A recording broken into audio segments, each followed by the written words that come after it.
What's up, ladies and gentlemen? Josh Mason here for a quick Thanksgiving health hack. Most of us go home for Thanksgiving and we leave that weekend feeling like we are dying, constipated, bloated, fatigued, just totally throwing us off our routine. So how do we combat that? How do we deal with it? Well, step one, pick a lane. What do I mean by that? You gotta have intentions when you go into Thanksgiving dinner. Are you gonna pig out and just destroy yourself? That's fine if you do, right? It's not a big deal. It's one day, it's 2 days. Or are you gonna cook your own food and make a free-range organic turkey yourself and bring it over to your families like I did 2 years ago? Or are you gonna pick somewhere in the middle? Any of those lanes are fine, but you have to choose a lane. There's a saying in the book, The Way of the Peaceful Warrior, where the student and the teacher were about to drink alcohol, and the student goes, "What? We're going to drink alcohol? I thought we were on a spiritual journey." And the teacher says, "If you want to sit, sit. If you want to stand, stand. But whatever you do, don't wobble." It's that middle ground of like not knowing what to do or not having intentions, of changing your mind last minute, then having guilt. All of that shit is the toxic stuff, more toxic than the food itself, okay? So that's step one. What's step two? Step two is a little health hack I have here. Digestive bitters and digestive enzymes, okay? You can, between these two, so here's the trick, all right? Right before your meal, you have an ounce of apple cider vinegar in some water. A few minutes later, you take 4 squirts of Herb Farm Better Bitters. You take, on Thanksgiving, shit, you could even take 3 or 4 of these. Enzymatica Digest Gold with ATP Pro. I'll post a link for them. It's my favorite enzymes. Okay? You can take double, triple the dose for that one meal on Thursday night. So, apple cider vinegar, digestive bitters will help your body make its own enzymes to break down the food, and you can add some more enzymes into the mix. And make sure you chew your food thoroughly. If I had to choose between eating a kale salad with free-range organic chicken and scarfing it down, talking to other people without actually chewing my food, or if I had to eat a pretty unhappy turkey with mashed potatoes and cranberry sauce and all the other shit and then dessert, but I chewed all of it super thoroughly until it was basically a puree in my mouth, I would rather choose the unhealthy turkey with the cranberry and all the other shit. My body would probably react better and digest that better had I chewed it thoroughly as compared to scarfing down a salad and chicken.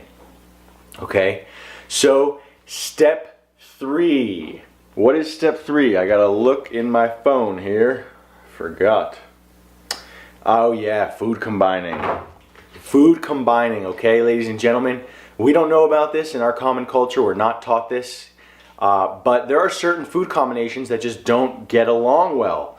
For instance, a starch and a protein in the same meal is a nightmare. Proteins require an acidic medium. Starches require an alkaline medium.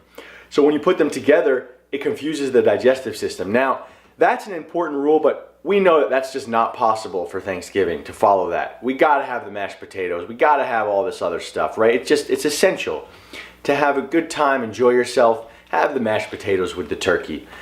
That's really a 80-20, 90-10 rule that you want to follow. But one rule that you really want to follow, in my opinion, is the dessert thing, okay? The biggest nightmare for digestion is having sugary dessert or fruit after a meal. See, these sugars, these desserts, and these fruits digest super quickly. And when they come on top of heavy, dense turkey, you're digesting the turkey and the sugar on top is just fermenting, okay? It's literally just fermenting and causing all kinds of digestive nightmares. So a way to get around that is to wait a little while before dessert, maybe 2 hours if you can, if that's possible. And if not, you can also start with dessert. It's a better idea to literally start the meal with a ton of dessert or just have dessert the whole fucking night. You're better off having 10 desserts than you are having a huge meal and a half of a dessert. I'm not joking. See for yourself, know for yourself. Dessert after a meal, which just annihilates you.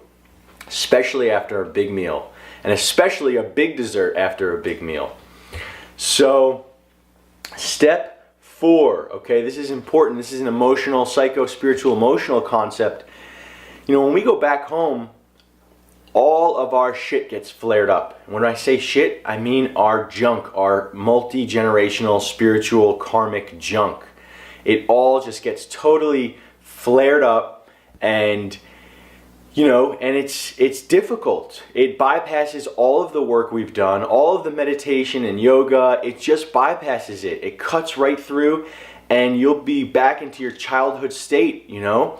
And it's not our parents' fault. They love us. They're just doing the best they can, but they have the same issues with their parents, and this is just how life works. There's no judgment here, but you know, it's super important to kind of be a witness to it.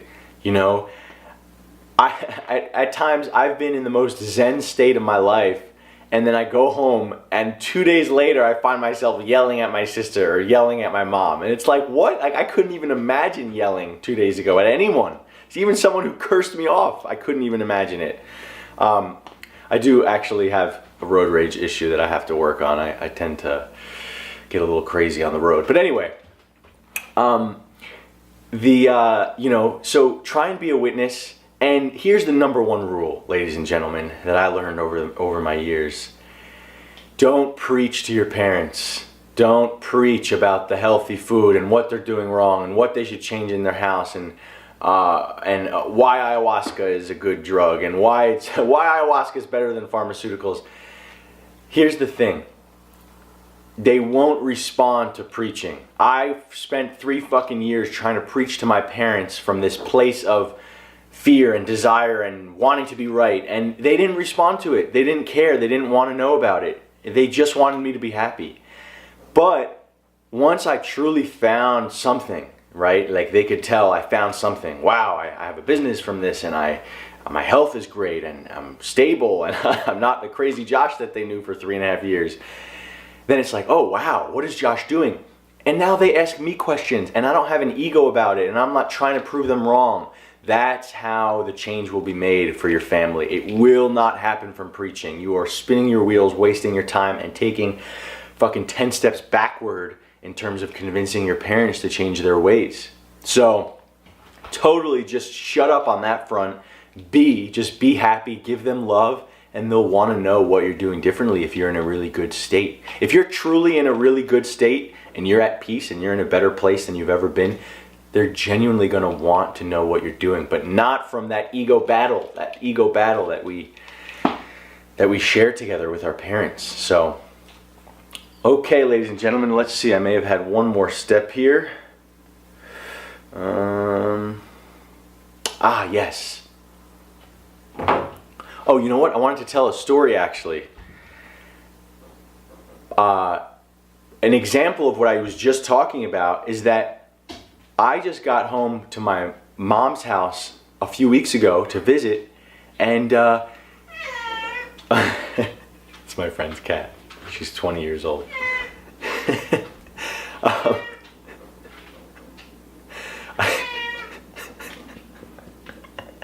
I just went home to my mom's house, and she had so much organic healthy food and supplements and all the stuff that I told her to get. She had all of it. And for the previous 2 years, I could do whatever. I could scream at her to get supplements and she wouldn't get them. And as soon as I stopped trying to convince her, she just turned fully organic. She's juicing, she's eating clean, she's taking supplements. It's fucking amazing. I love you, Mom. So anyway, the last step here, step 5, do a saltwater flush. Do a saltwater flush the next morning. Whenever you get home, do a saltwater flush. I'll post a link at the end of this video, and you can learn how to do a saltwater flush. It'll totally reset your system, and instead of taking 3 days to recover, you can recover in 1 day. All right, ladies and gentlemen, happy Thanksgiving. Chew your food thoroughly. That's number 1 of this video. Number 1 important point here. And have fun. All right, peace.